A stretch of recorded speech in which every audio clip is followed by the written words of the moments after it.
All right, let's talk about something we all know and, well, mostly hate: passwords. That constant nagging feeling that you have way too many and they're probably not even that secure. Yeah, that. You're in the right place because today we're diving into the new rules of password security. This is the playbook to finally get it right. So let's get into it. I mean, come on, we've all seen this, right? And let's be real, we've probably all done it at some point. That little sticky note stuck to the monitor, or that one document on your desktop just called passwords. It feels like a slightly embarrassing secret we all share. But the thing is, this little habit, it's a massive problem. And that problem, well, it leads directly to this. We picture hackers as these super geniuses breaking through complex firewalls, right? But their reality, according to a recent Forbes advisor survey, is a lot simpler. And frankly, a lot more on us. The biggest reasons accounts get compromised? Weak passwords at 31%.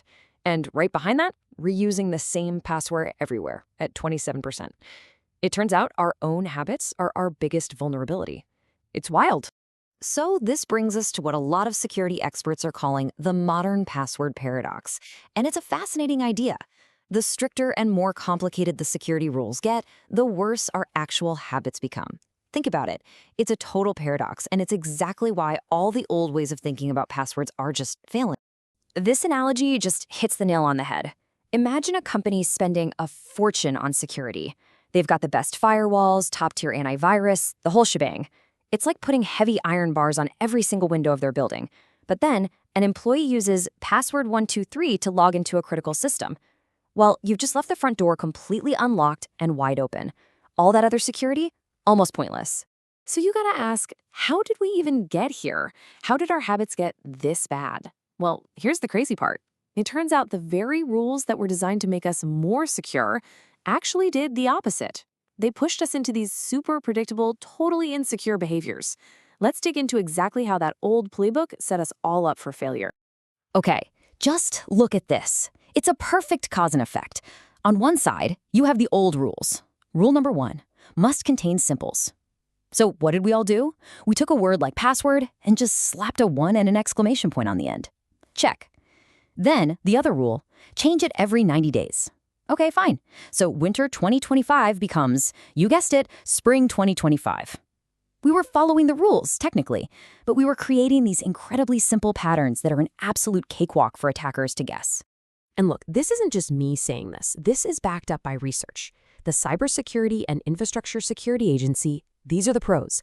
They pointed out that forcing people to change their passwords all the time was actually counterproductive. It just led to those tiny, predictable tweaks we just talked about, making an attacker's job easier, not harder. You see, the old rules were trying to fight human nature. And let me tell you, in that fight, human nature wins every single time. Okay, so if the old rules are completely broken, what's the answer? What's the new playbook? Well, this is where the National Institute of Standards and Technology, or NIST for short, comes into the story.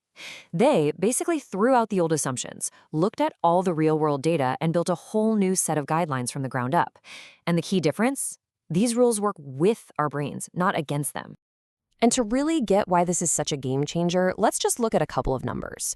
First, take a password that follows all those old, complex rules. 8 characters long, an uppercase, a number, a symbol, the works.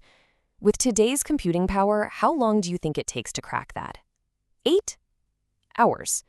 That's it. It can be broken in a single workday. But what if instead we use a simple passphrase? Let's say 12 characters, maybe just a few random words strung together. Now how long does it take to crack?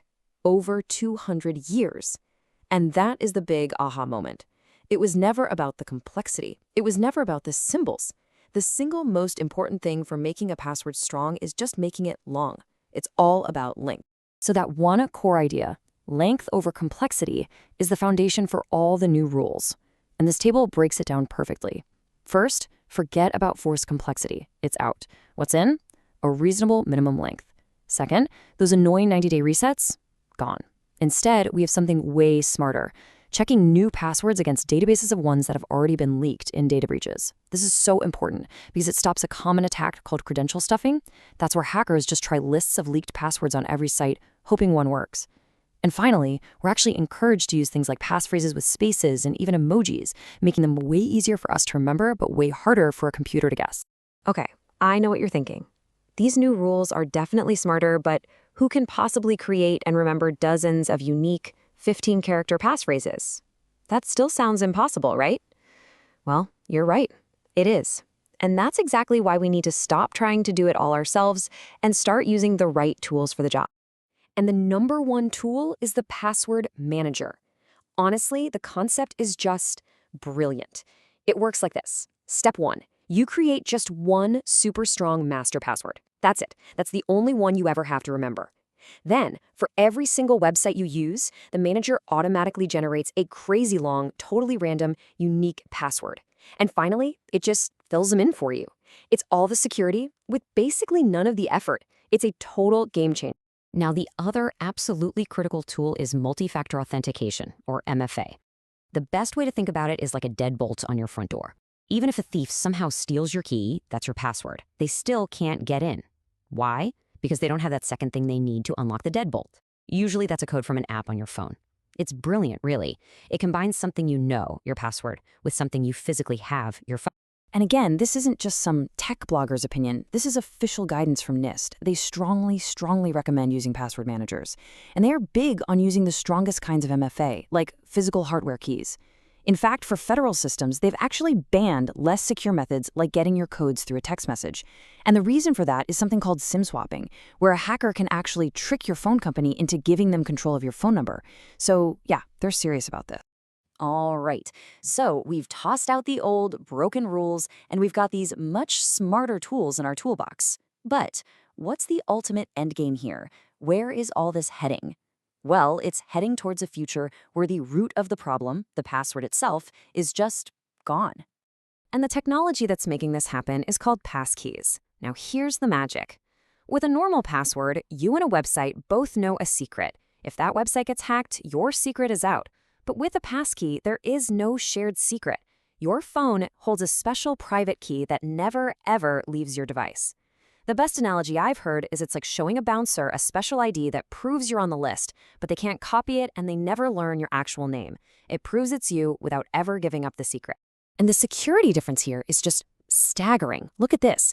With our old school passwords, the vulnerability to stuff like phishing and those credential stuffing attacks we talked about, it's sky high. But with passkeys, that vulnerability plummets to pretty much zero. It makes sense, right? You can't phish a password that doesn't exist, and you can't steal a password from a server that was never stored there in the first place. So the path forward is pretty clear, isn't it? We've gone from broken rules to a much smarter playbook. And now we're moving from just having better passwords to, well, having no passwords at all. This isn't science fiction. The technology is here right now, and it's rolling out everywhere. So that just leaves one big question for all of us to think about. Are you, and is your organization, ready to finally leave passwords behind?